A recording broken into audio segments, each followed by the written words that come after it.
Nah, maka dari itu insya Allah saya akan membabar 3 cara untuk membuka mata batin gitu kan. 3 cara metode untuk membuka kepekaan batin atau mata batin itu ya gitu.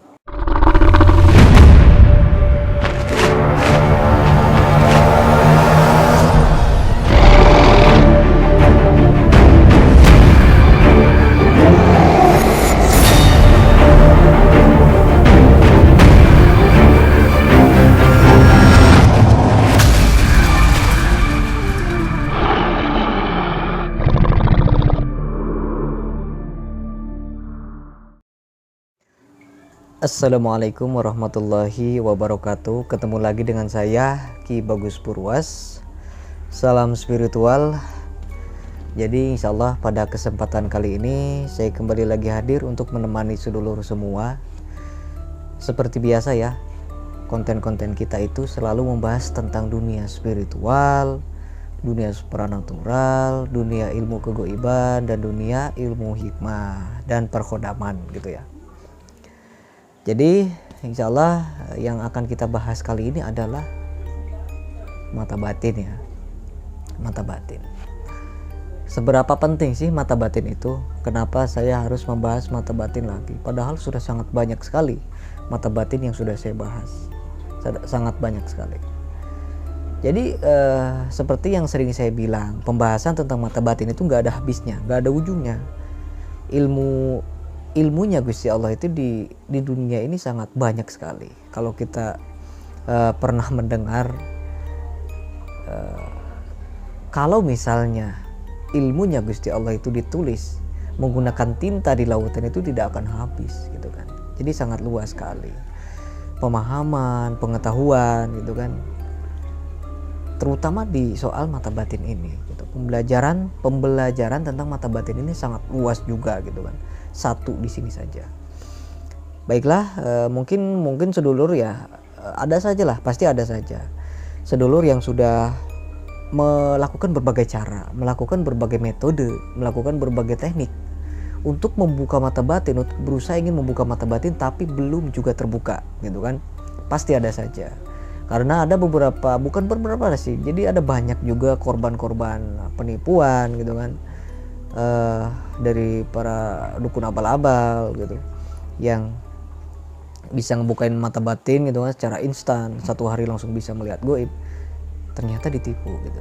Sudah transfer mahar, sudah ngasih ini syarat-syarat ini, tapi belum juga terbuka gitu kan. Atau sudah melakukan cara tradisional, cara hikmah, cara kegoiban, tapi belum juga terbuka.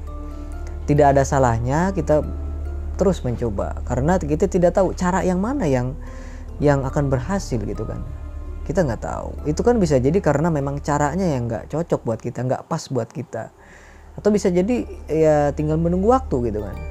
Daripada kita menunggu waktu kapan kita terbukanya, ya lebih baik kita dimulai dari detik ini, dimulai dari hari ini gitu kan.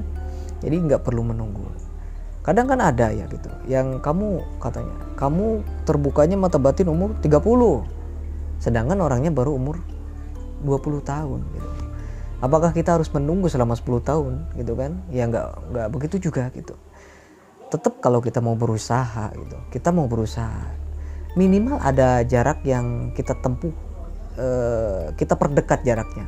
Yang seharusnya umur 30 jadi umur 29, bisa jadi umur 25, bisa jadi cuma setahun langsung kebuka gitu kan. Jadi gak ada yang mustahil. Nah, maka dari itu insya Allah saya akan membabar 3 cara untuk membuka mata batin gitu kan. 3 cara metode untuk membuka kepekaan batin atau mata batin itu ya gitu. Jadi 3 metode gitu. Nah, untuk metode ini yang akan saya ajarkan kali ini, saya ijazahkan kali ini tanpa puasa gitu kan. Tanpa puasa, tanpa harus melakukan wirid yang lama atau panjang, tanpa harus melakukan ritual-ritual yang memberatkan gitu. Insya Allah sangat praktis kok gitu. Makanya saya babar untuk sedulur-sedulur yang malas buat melakukan ritual-ritual yang berat gitu. Jadi cara untuk membuka mata batin yang pertama ya sedulur, ini yaitu untuk cara membuka mata batin yang pertama itu yaitu dengan menyiapkan tempat ya sedulur. Kalau kita pergi keluar rumah kan suka ada ya apa ya istilahnya, talang air itu kan yang buat keluar air, itu kan ada ya. Biasanya suka kalau hujan itu kan ada gerojogan itu ya, gerojogan atau apa sih namanya, pancuran gitu kan, air seperti air terjun itu seketika lagi turun hujan. Nah kita itu pada malam hari lebih bagus di malam kelahiran kita ya, kita diam di situ gitu kan. Bisa di malam kelahiran, bisa di malam Jumat Kliwon gitu kan, bisa di malam Jumat biasa bisa, atau lebih bagus di malam kelahiran sih sebenarnya. Kita diam di bawah talang air itu, misalnya ini buat tempat keluar airnya gitu kan di sini, terus airnya turun ke bawah. Nah kita berdiri di situ, bisa berdiri, bisa dengan posisi bermeditasi, bisa. Itu dua-duanya nih bisa. Yang penting kita dalam posisi atau kondisi suci gitu kan, pikiran kitanya sudah tenang, tidak ada rasa terburu-buru, tidak ada rasa keraguan gitu ya, lepas aja gitu kan. Apapun yang terjadi, apapun yang dirasakan ya nikmatin aja gitu. Nah nanti kita berdiri pas di kepala kita itu di tempat pancuran air itu ya, di talang air itu. Nah nanti kita di situ bisa dengan bermeditasi membaca kalimat Allah Allah Allah, bisa gitu. Atau sedulur misalnya mempunyai amalan untuk membuka mata batin, silakan dipakai amalannya, dibaca, diwiridkan lah di situ ya.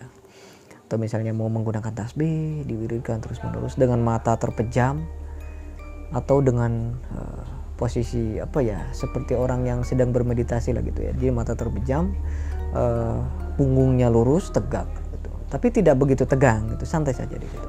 Insya Allah nanti akan merasakan atau melihat ya hal-hal yang di luar nalar lah gitu, yang belum pernah kita lihat sebelumnya. Itu cara yang pertama. Nah cara yang kedua itu adalah dengan berdiam diri di belakang pintu rumah. Itu kan kalau kita punya rumah ada ya pintu, di mana pintu tersebut itu pintu utama, tapi yang sering digunakan untuk keluar masuk. Kadang kan ada rumah yang pintu utamanya di mana, tapi pintu yang sering keluar masuknya kan ada di mana gitu kan. Berarti kita pakai yang pintu yang sering keluar masuk aja. Misalnya pintu utamanya itu jarang dimasuki orang, tapi yang sering dimasuki orang yang pintu yang satunya. Pakai pintu yang satunya, yang sering dimasuki orang. Jadi setiap maghrib, setiap menjelang maghrib ya, misalnya 5 menit sebelum adzan lah gitu ya. Atau bisa sedulur melihat jadwal adzan ada, suka ada kan jadwal adzan di seperti di kalender itu ada, atau di HP ada, di aplikasi banyak. Nanti bisa cek dulu nih adzan berapa menit. Kita berdiam diri di belakang pintu. Di belakang pintu rumah 5 menit sebelum adzan. Kita baca, caranya sama dengan yang tadi, bisa dengan Allah Allah. Atau bisa juga dengan membaca amalan yang sedulur miliki gitu kan.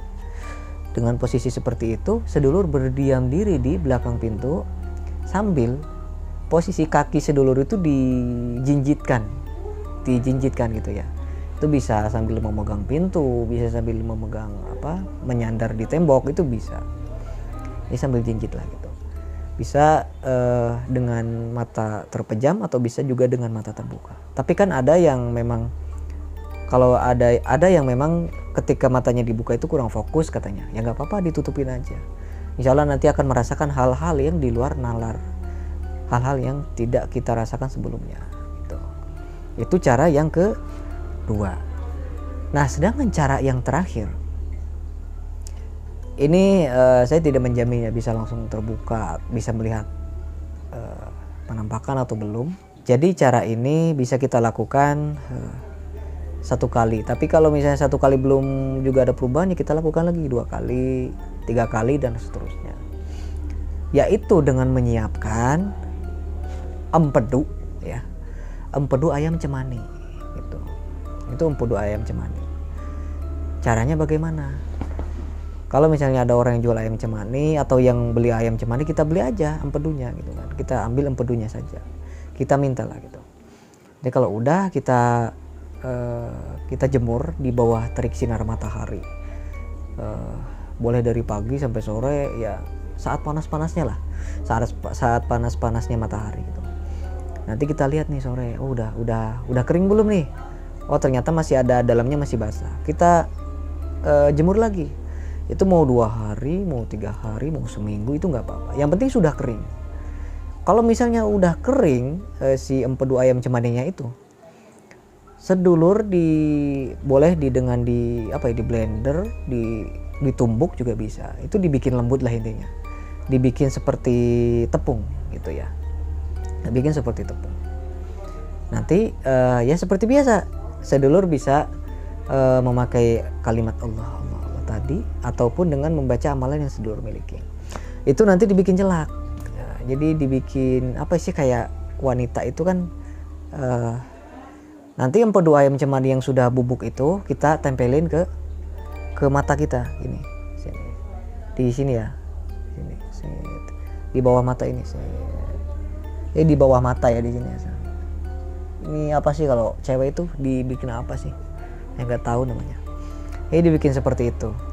Bisa dilakukan setiap mau tidur. Bisa dilakukan setiap